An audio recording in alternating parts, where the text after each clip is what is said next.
pretty exciting time. In the meantime, the day job always goes on, and today we're continuing our conversations with the administration on legislation that puts families first. We're very proud of the work that the Congress did last week with an $8.3 billion legislation to meet the needs of social and health services, organizations, state and local government, testing, all the rest of that. Testing, so very, very important so that we can have an idea of the size of the challenge, but also that we, first and foremost, that we can meet the needs of those who test positive.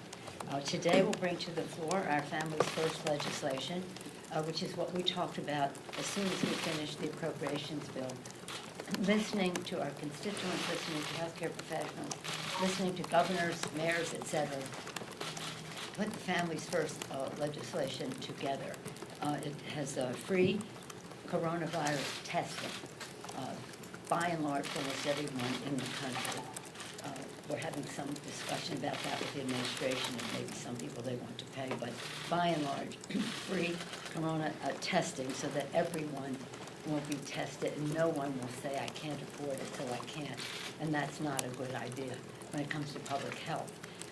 Paid emergency leave with 14 paid sick days, very essential as we deal with this challenge, that public health challenge that we have. Enhanced unemployment insurance, the first step that will extend protections to furloughed workers. Strengthened food security initiatives, very important. Kids just get their food security from being in school. If schools are closed, we have to make sure that the food gets to the children. This food is already paid for and appropriated for. It's just a question of getting the food to the children, and that has some cost to it. We also have to get, that's the school lunch program, et cetera. But in terms of SNAP and food assistance for seniors, people with disabilities, helping the nonprofits who are on the forefront of helping people have access to food at this difficult time. And then clear protections for our frontline workers who are working in infectious environments or possible infectious environments so that they, the OSHA regulations are a protection for them. And then increased funding for Medicaid, the FMAP, that's the program, the initiative that gets money to the states for Medicaid that is used hopefully through the counties and the rest, which deal with many of these health issues to as we go forward. So it's about putting families first. We did the major investment last week. We were very proud of that. Strongly bipartisan, already signed into law, Families First, and there will be other initiatives that we want to work with the administration on that may be necessary as we go forward. Some that need more discussion, more impact in terms of what is the collateral benefit or collateral damage to stopping the spread of the coronavirus. Now, let me just get back to testing. So very important to take inventory, to understand the epidemiological the spread of the virus, and also to meet the needs of the people affected. I'm very pleased also this week that we were able to pass a bipartisan FISA bill in the House. That's a hard thing to do. I know that from my intelligence experience. And that we were able to pass Representative Slotkin's war-powered resolution, Rep. Lee's legislation to repeal the AUMI is the predicate for how we go forward, and Rep. Khanna's legislation to prohibit funding for military action. So as we go forward, I'm going to thank the members for the bipartisan legislation that was successful this week on the floor. In case you were going to ask, no, I don't think Bernie Sanders should get out of the race. I think I'm a grassroots person, a party, grassroots chair of the California Democratic Party. I know the enthusiasm of supporters for candidates, and they want to see it play out for the ideas, the causes that the candidate advances, for the opportunity for people to show their support. I congratulate both of the candidates as they go into the debate on Sunday. Wish them both well, and I'm very pleased that we're getting a chance now in a narrower field to be able to come close to having a standard there for the party. But either one of them, who emerges, the other one is a standard on their point of view in our party that is very important. With that, please to take any questions. In your opening statement, it sounded like you're open still to changing this bill, or at least tweaking it for some of the Republican and White House concerns. When you guys vote this afternoon, are you planning to release your members to go home, or will you keep Congress in session until there's a bill on the president's desk? Well, we have, whether we go home or not is more related to what the House physician, the Capitol physician says, and what the Sergeant at Arms and the police chief and the rest say about what could come next that we have to deal with. Because they make statements every day based on the current state of affairs in the community in which we exist here in Washington, D.C. So I do think that some of the suggestions, what happened if we moved quickly, because who knew, right, that we would be in this situation? We passed the bill last week. Immediately we knew we had to do more, and we had to get it on to paper, and when we had it, then we shared it with the Republicans. They made some changes to it. We're negotiating with Secretary Mnuchin. He had some suggestions, all very reasonable. I think that none of them would prevent us from moving forward with the bill. We just have to, though, in the world that we live in, have language so that we can go to rules, bill, and go to the floor. I don't think we will wait until there's a signed bill. We will do our work, as I said, sensitive to changes that have been suggested. I don't think they're unreasonable. They're options that we considered in our own caucus, some of them, and we went one route, they want to go the other route. That's fine, but we will have done our work, and we would hope that that would be an incentive for the Senate to move quickly, because Senator McConnell, Leader McConnell, asked me to work with Secretary Mnuchin. We are. He had his concerns. We're addressing them. I hope they don't move the goalposts. Madam Speaker. Yes. Yes, good morning. So to be clear, so you think you can work this bill out today and pass that with potential changes? Mm-hmm. And then the idea is that the House might go away with the caveat. One step at a time. I'm not saying anything. We are here to pass a bill.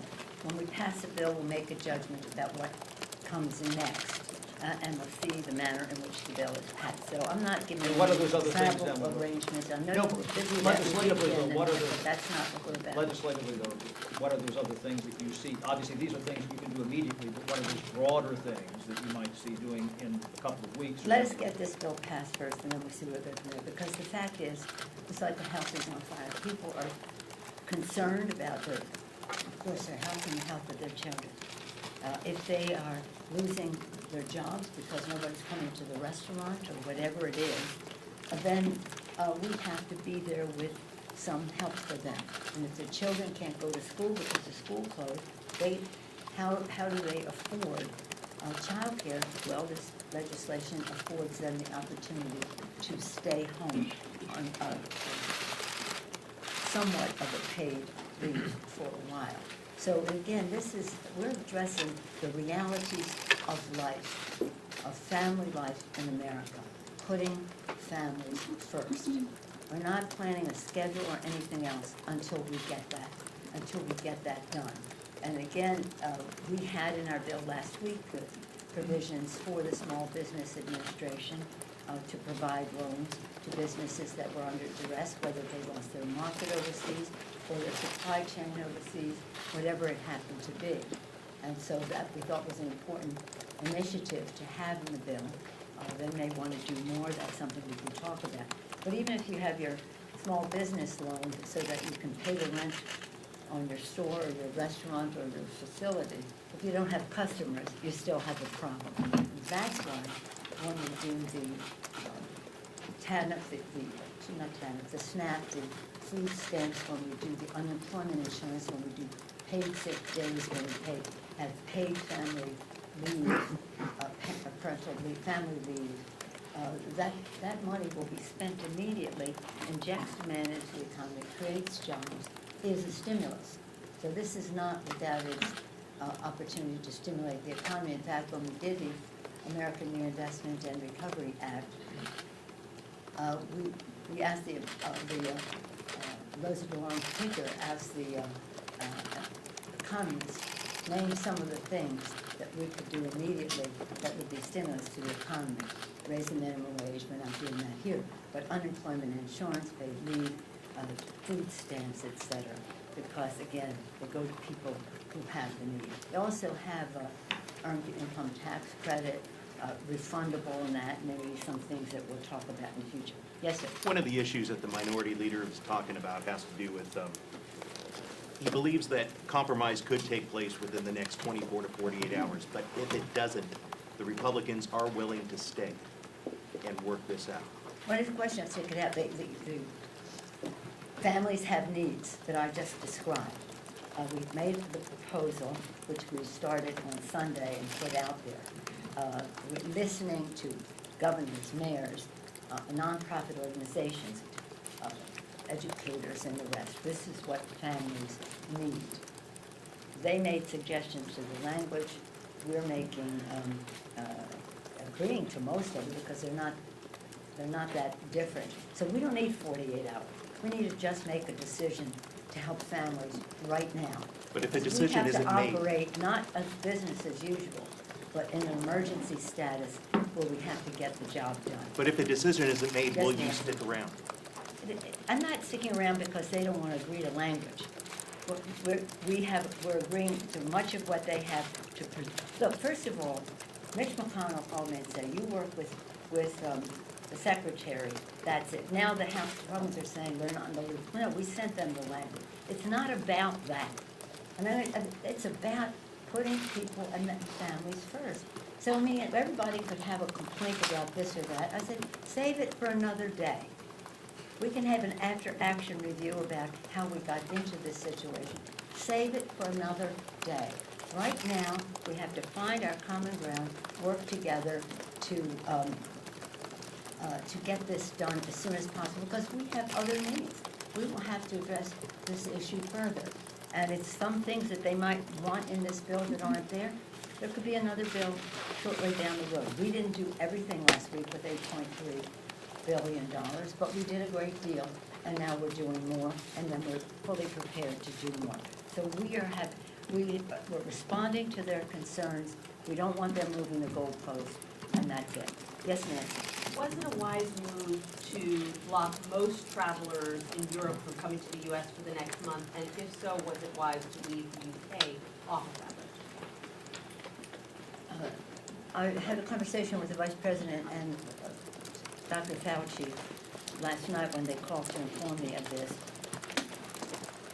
Dr. Fauci said it was a scientific, medical decision. I have great confidence in Dr. Fauci. It's just strange because they're saying it's because it's easy to travel among these countries, but they're separate from the UK. Well, you can just get in the channel and you'll be in the UK. So again, it's a decision they made. It has its ramifications. We'll see whether it's worth the trouble. But again, I'm here about what we can do to go forward for America's working family, for putting families first without having a criticism of one of the other things that the president is doing. I do think, as Chuck and I, Leader Schumer and I said in our comments last night, testing, testing, testing. That's the only way you're going to learn about the epidemiology, how this is spread. I don't want to use that word because not everybody knows what it means. Yes, sir. I have a question. Yeah, we have the cheese shop coming, so I have to get going. You said earlier this week that Congress is the last line of defense. Beyond the recess, wondering if it came to it, how I prepared said is it was Congress? the last line of defense, I've heard you say that at some point. I'm wondering if, and a line of defense, I don't know if it's the last. just wondering how prepared Congress is to work from home, potentially if it were Yeah. to come to that. We have been briefed by the Chief Administrative Officer, by the Chief of Police, by the Sergeant at Arms, by the Capitol Attendant Physician, by our leader on the House Administration Committee, Zoe Lofton, about what preparations have been made for remote work. And that is something that we're actually encouraging people to be prepared for. You know, they may choose to be coming in, but be prepared to do that. It isn't a requirement yet, but it is that we want people to be prepared. So we're providing the technology, the training, and all the rest to make sure that everybody is up to par on that. So our writing of legislation, our exchange of ideas and all, that won't stop the work of Congress, because by the time we come to the floor, it's the tip of the iceberg. There's so much else work that is going on, and that with all the respect in the world for our staff who do much of that, and our members who participate in that, everybody is not universally at the same, excellent at the same place in terms of technology. We want to make sure they're all their personal best when that sets in. So it's about, I hope that much of what we're doing is redundant and that we don't have to engage in some of this. But if we do, we want to be prepared. We want to present the spread, so if people have to stay home, they have to stay home. But we also don't want people to panic. So that's why we based any decisions about the Capitol, this or that, on what is recommended by the Capitol physician and the Sergeant at Arms and the Chief of Police. But it is, I think we have to be very careful about this. People are sick and some people are dying in our country and globally.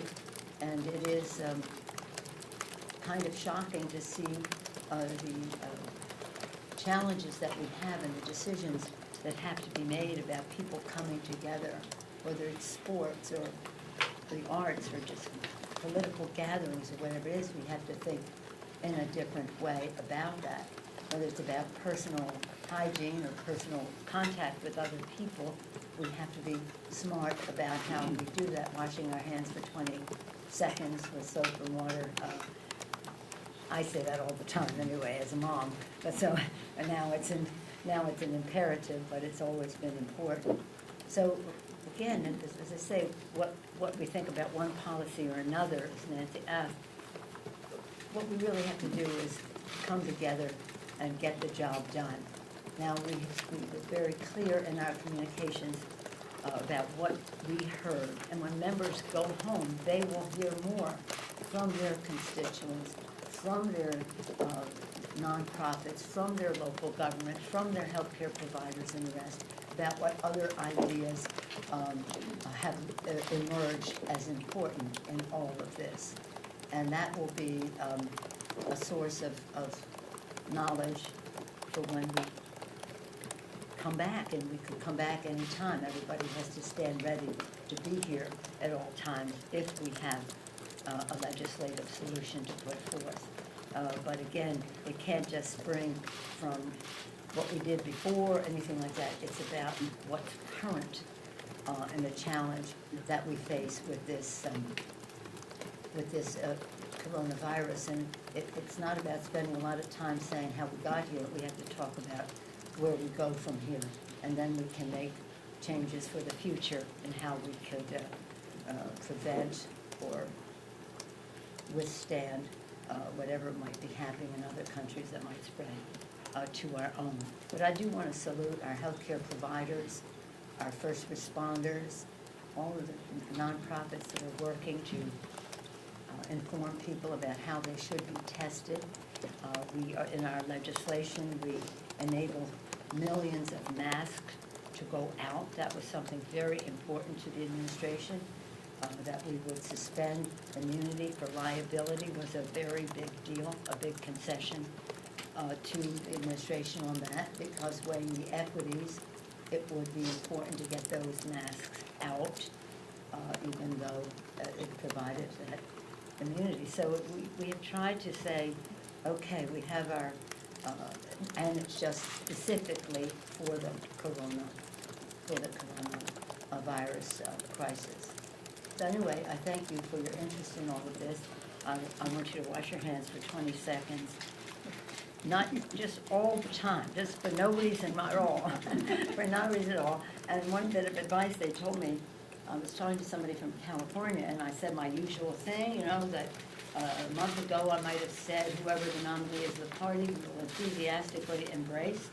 And then I changed it to whoever the nominee is of the party, we will enthusiastically elbow bump. But somebody said to me, no, when you elbow bump, you get close to the person. So forget any physical contact greetings. Bow in Eastern style. Thank you all very much. And again, we're very excited that the Taoiseach is coming. I'm honored that Senator Leader McConnell will be part of our hospitality to him at our lunch later today. Does he get a Thank you. handshake? Does the Taoiseach get a handshake? No, I told him last night. There are medicinal powers We and had a big Irish gifts. dinner, which I was honored last night, and I was very excited about that. And it was wonderful to see him, but I did not impose upon him with a handshake, nor did he on me. Are you disappointed the president's not coming? Thank you.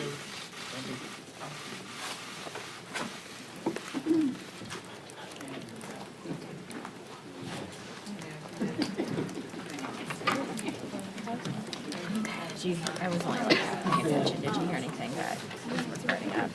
Yeah, I was. She like couldn't talk to me. She was kind of shady. Because she was like, the drive to the university. Yeah. Would you want to bring it up there? Do we take it out?